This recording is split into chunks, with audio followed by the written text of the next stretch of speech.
배역 인생 그리고 그 배역 연습. 연극 1.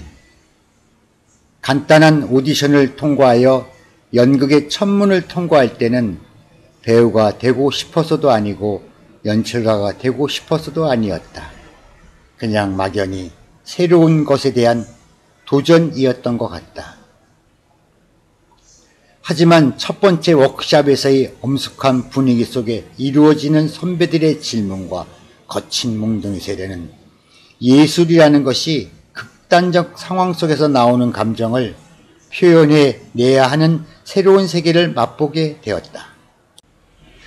그리고 진정한 예술가는 삶의 경험과 경륜이 어느 정도 쌓인 뒤에야 빛을 볼 수 있다는 것을 배우기 시작했다. 연극이란 무엇이었나? 시곡, 무대, 배우 이런 것들이 하나로 묶여 관객에게 전달되는 것이라기도 하고 연극은 각자의 인생 그 자체라고도 한다. 연극은 누군가 만들어낸 것이다. 인생은 자기가 만들어낸 것이다. 그렇다면 연극은 인생을 만든 사람이 사람들 살아가는 이야기를 만들어낸 것임이 틀림이 없다. 연극은 사람들의 이야기이다. 연극은 사람들의 삶을 표출하는 하나의 도구일 수 있다. 그래서 연극은 인생 그 자체의 고뇌와 번뇌, 즐거움과 쾌락, 아픔과 슬픔이 나열되어 있는 것이다. 내가 첫 작품을 접할 때 말하는 방법, 걸어가는 방법, 감정 만드는 방법 등 기초적인 것을 습득하기도 무척이나 벅찼다. 반복하고 100번 이상 같은 대사를 반복해도 연출가는 마음에 안 들어 한다. 이리 손짓하고 저리 손짓해도 끊임없이 연출가는 틀렸다고 한다. 밥 먹으면서 연습하고 화장실에서도 연습하고 버스 안에서도 중얼거려도 연습장에서 한 번도 오케이 사인이 난 적이 없다. 그래서 예술은 미완성이라고 했나 보다. 이것은 끝이 없는 도전이다. 포기할까 해도 이만큼 대사를 외우고 연습해 놓은 것이 억울해 또 도전한다. 연습도 연습이지만 동료 선배들과 함께 인생에 대하여 털어놓고 삶의 번뇌들을 미래에 대한 나의 꿈을 토하기에는 더할 나위 없이 좋은 모임터이었다. 연극은 무에서 유의 창조라고 한다. 연극은 백지 위에 그려가는 그림과 같고 비어있는 오선지에 그어대는 음악과 같다고 한다. 그래서 연극은 함께 모여서 하는 종합예술이라고 한다. 연극을 하려면 백지 같은 마음이어야 한다. 그래야 누군가 와서 붓을 대고 마음에 그림을 그어대며 함께 이야기하면서 삶이 이어지는 것 같다. 사람도 마찬가지다. 항상 상대방을 위하여 빈자리를 내어줄 준비를 해야 벗이 찾아온다. 드디어 생애 첫 번째 작품을 받았다. 첫 작품은 말처럼 그리 쉬운 일은 아니었다. 대사를 외우는 것만 해도 만만치 않았다. 하여튼 약속된 날에 막은 오를 것이다.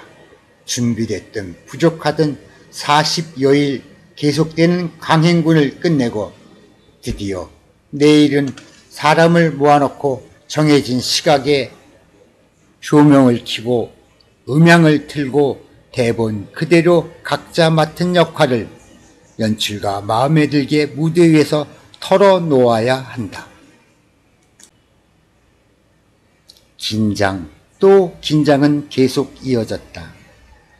드디어 막이 오르기 30분 전 앞꿈이 커튼을 젖히고 바라본 객석은 출입문 끝까지 사람들이 모여 웅성웅성거렸다. 나는 여러 번 화장실을 갔다 왔는데 또 화장실 생각이 난다. 너무 긴장했던 탓인가 보다. 분장실 한쪽 구석에서 앉아 떨리는 마음을 진정시켜 보기도 했다. 대학 시험 보는 것보다 더 떨린다. 첫 번째 이성을 만나는 떨림과는 사뭇 다르다. 내가 맡은 배역은 자보로스키 상사였다. 대사를 잃어버릴까봐 다시 외워봤다. 아니, 내 대사만 외워서 되는 것은 아니다. 분장실에서 짧은 시간에 대본 전체를 대충 훑어봤다. 1시간 40분 동안 나는 연출가의 지시에 의해 때론 여유있고 때론 노련한 임무를 수행하는 노상사의 역할을 충분히 소화해내야 한다. 아니, 자보로스키 상사로서 1시간 40분의 삶을 살아가야 한다. 내가 선택했든 연출가가 선택하여 주어졌든 간에 수많은 관객 앞에서 나는 자보로스키 상사다. 그렇지 않으면 나는 관객 속에서 한 톨의 기억조차도 없는 존재가 되어버릴 것이다. 지난 한 달 반의 나의 삶과 함께 드디어 객석의 조명이 모두 꺼지고 팔이 나르는 소리가 들릴 정도로 객석은 조용해졌다. 공연 시작을 알리는 종소리가 무대에서 관객 쪽으로 흘러나갔다. 배우, 스텝을 포함한 우리 모두는 극장 안에 모여있는 모든 관객과 함께 1시간 40분 동안 함께 웃고 웃으며 같은 공감 속에서 살아갈 것을 약속한다. 무대의 막이 서서히 제쳐지고 서서히 켜지는 조명 속에서 거칠게 내뿜는 잔덱장군의 고함소리로 연극은 시작됐다. 드디어 내 차례가 왔다. 무대 감독의 사인을 받고 나는 무대로 걸어 들어갔다. 한 발짝씩 걸어가는 발걸음은 떨림의 연속이었다. 나를 비추는 조명 때문에 객석은 보이지도 않았다. 하지만 모두들 나만 쳐다보고 있음은 틀림이 없다. 순식간에 3줄의 대사를 던지고 다시 분장실로 돌아왔다. 객석에 대고 던졌는지 상대방 배우에 대고 던졌는지 혼자 중얼거렸는지 알 수 없을 정도로 정신이 없다. 연극은 계속 이어졌다. 또 내 차례가 왔다. 이젠 조금 객석이 보이는 듯 했다. 연습한 대로 이리저리 스텝을 밟으면서 대사를 했다. 객석도 한두 번 힐끔 쳐다봤다. 동생도 온 것 같고 친구들도 온 것 같고 물론 내가 오라고 초대를 했다. 잘해야지. 속으로 다짐을 해봤지만 어느덧 연극은 약속된 시간이 흘러 2막 3장의 막을 내렸다. 엔딩 음악과 함께 서서히 닫혀가는 커튼 속으로 화려했던 조명은 서서히 꺼져가고 있었다. 객석에선 박수 소리가 이어졌다.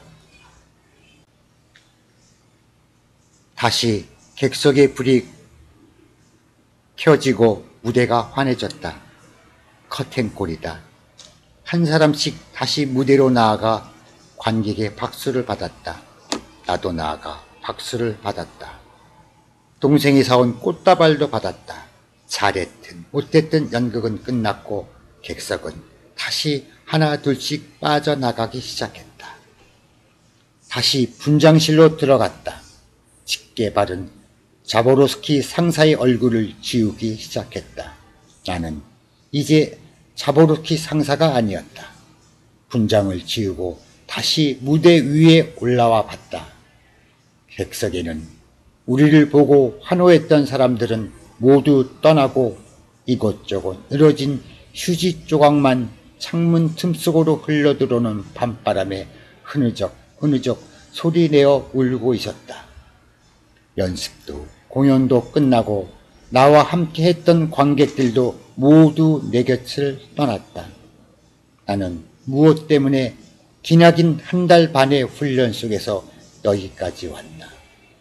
꺼진 조명 속에서 떠나버린 관객이 버려놓은 휴지 조각들이 바람에 휘날리는 소리를 들으며 홀로 무대에 서 있었다. 한참 동안 이내 주저앉았다. 눈물을 흘리기 시작했다. 소리내어 울 수는 없었다.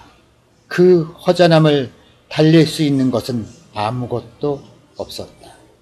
과연 나는 자보로스키 상사로서의 지난 시간을 후회 없이 보냈는가? 아무도 대답해 주는 사람은 없다.